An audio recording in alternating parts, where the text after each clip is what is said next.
introduce yourself and share who you are, Yeah. what you're all about. Yeah, let's have you go. Yeah. No, thank you so much. First of all, I just have to say, Caitlin, Sarah, and Lisa, loved your feedback. And I find that inspiration from being in the group together. It's just been absolutely amazing. And yeah, so I'm calling in from Norway. I'm sitting here with this beautiful view from my summer house on the fjord. So if you think about Frozen, the movie, whatever, that is kind of my area of magic.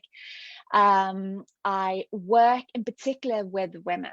I work with women in male-dominated industries, and I've kind of changed that to say I work with women who are surrounded with too much of the masculine of the energies, and sometimes that also includes women carrying too much of the masculine in them. What I truly believe in is that women possess this unique form of creativity that the world needs access to. And the more women start getting in touch with their ideas and start speaking up about them, the more we are going to find really sustainable solutions to a lot of the problems that we're seeing.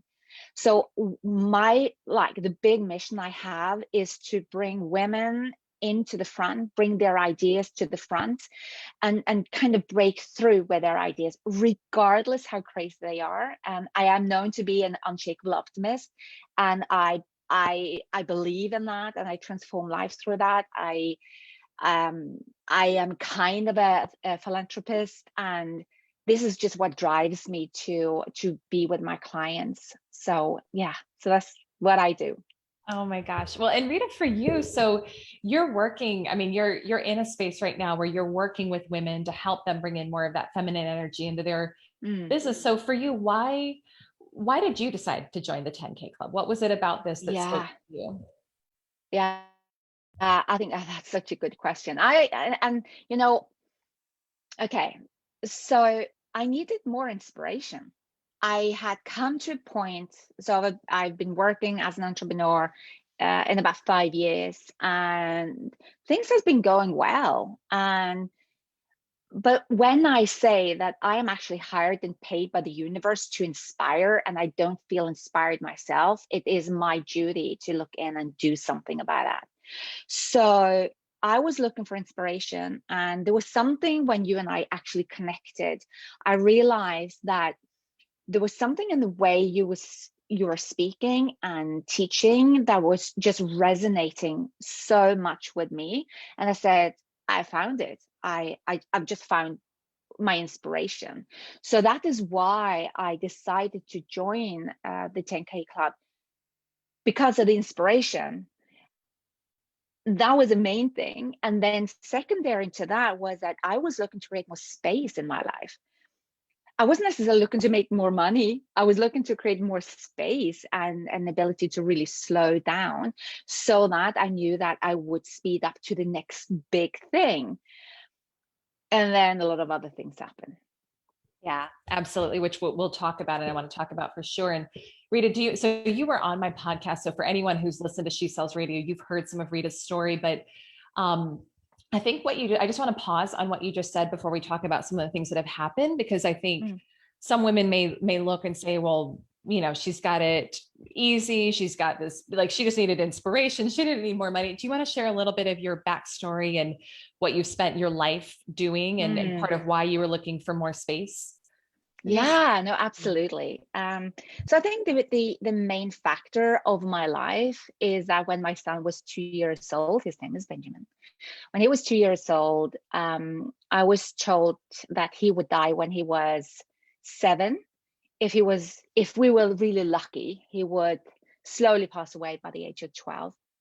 Um, and I was told to quit my job and to stay at home, and wait for him to die and then pick up my life afterwards.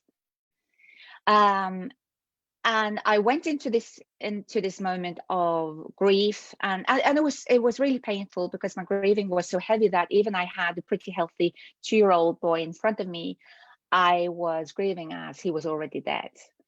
Until I suddenly wake up and realize I was actually sitting in the bathtub and I was grieving, and then it was like, oh my God, what are you doing? You need to wake up from this thing.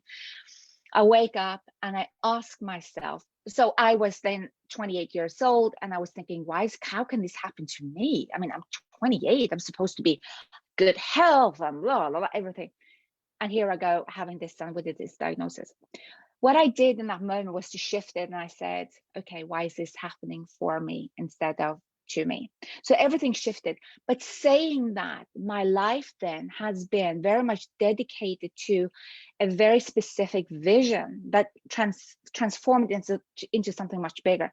My vision was to create a life for my son that was good and happy, because we don't know how long we're going to live anyway. So even they said, your son's going to die, whatever. I said, okay, well, this is my job, is to make his life really enjoyable, the family's life enjoyable, and to go out in this world and ensure that other families that is receiving the same horrible message that they're going to lose their son or their daughter is going to really live a happy life, not necessarily a long life, a happy life. And the result of all that, it turned out that we find medicine, and Benjamin is today 26, and he's the oldest living in the world with his diagnosis on this type of treatment. So it's been a lot of ups and downs in my life. Yeah. Thank you so much for sharing that, because I think every woman has a story, and it's so easy to look at the women on this call and say they've got it all figured out, they've had it easy. I can tell you right now, not a single woman on this call, in this challenge, in this world has had an easy life, and every woman's story is different. And I just want you to know, like, I'm so grateful for you sharing that, Rita, because it gives context and perspective for, like, it hasn't all been a bed of roses. It hasn't been easy. And I know so much of your life has been just dedicated to how do we create quality of life for Benjamin. And I know one of the things you shared when you came into the 10K Club was that desire for space, like to actually create some space for yourself and for you to be able to really, live and enjoy life as well. And so here's what I would love for you to share if you're open to it. I know you set a very specific goal when you came into the program. You said, I want to make this amount in 90 days.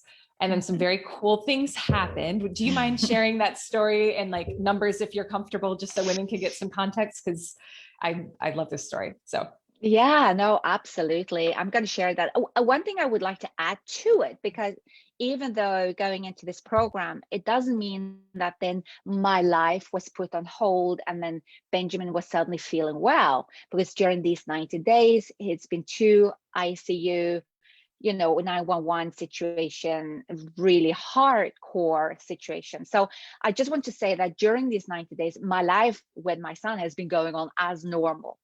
Now, yes, beside the fact that I wanted to create more space, I realized that, hey, you know what? I want to make $120,000 in 90 days. I had zero understanding of how that would happen, but and real quick, Rita, just for context, what was the most you'd ever made, like, in a month? So you came in, you said, I want to make 120 in 90 days. What's the most you'd ever made in a month, just for context for women? In my entrepreneurial thing or in my general? I would say either. Like, where are you coming in from? Yeah, okay. So I think, from the perspective of corporate, I have made a lot of money. I've made like $500,000 in a short period of time. But as an entrepreneur, that was a different thing. So we talk about, I would probably say about 60,000. That was the highest that I've done in that period. Or no, it's actually higher, but 70, maybe 70.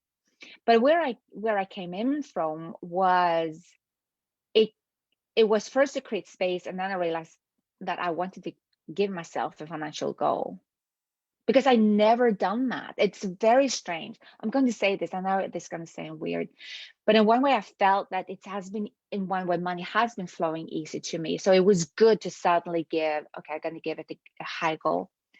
I think what was so unique with it was that I said it's specifically where the money was going to land.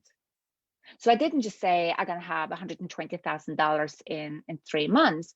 I said I'm going to have $120,000 where X amount is going to go into sustainability, which is my company, and then how much was going to go into a project to help children.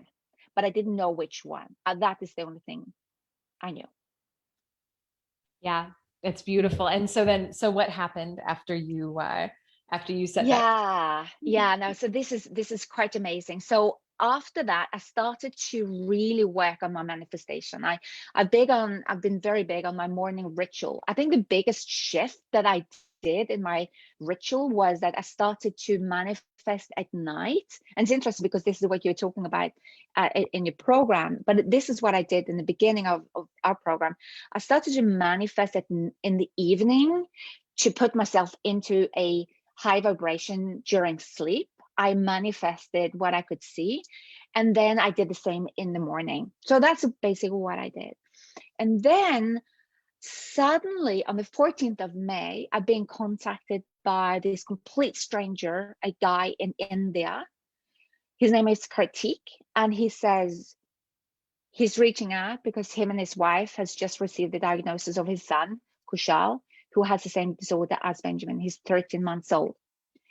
And now something is happening because I had said I wanted a project, something I could help with to finance that was close to my heart.